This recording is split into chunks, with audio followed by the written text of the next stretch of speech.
أعوذ بالله من الشيطان الرجيم.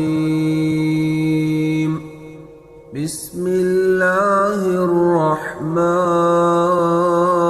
الرحيم.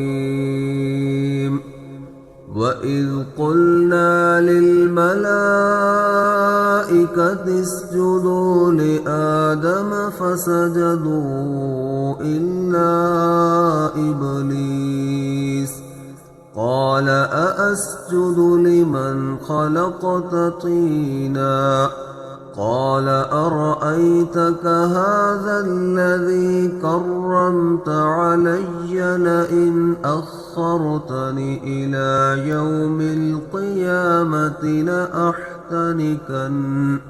لأحتنكن ذريته إلا قليلا قال اذهب فمن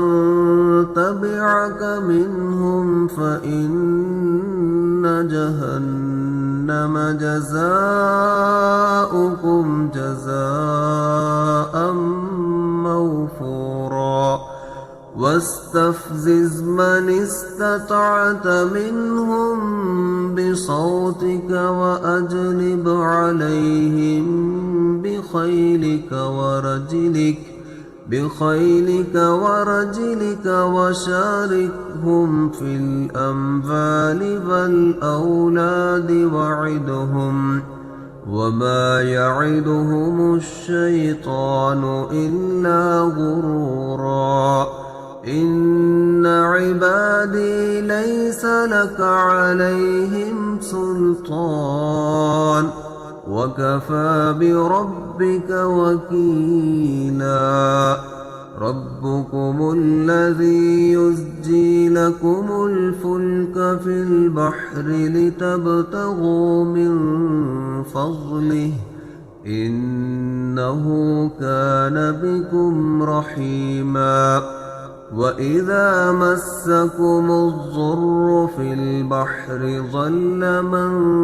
تدعون إلا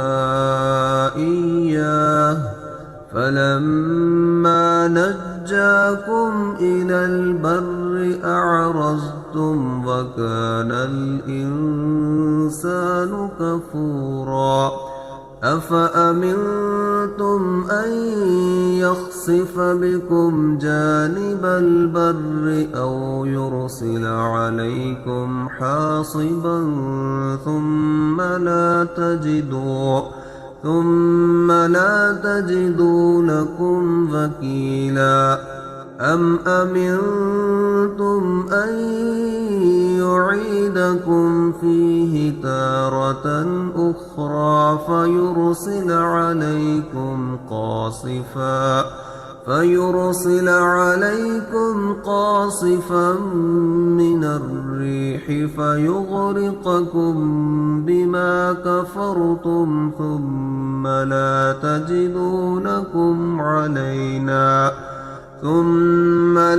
تجدوا لكم علينا به تبيعا ولقد كرمنا بني آدم وحملناهم في البر والبحر ورزقناهم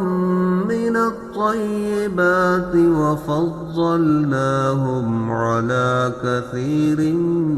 ممن خلقنا تفضيلا.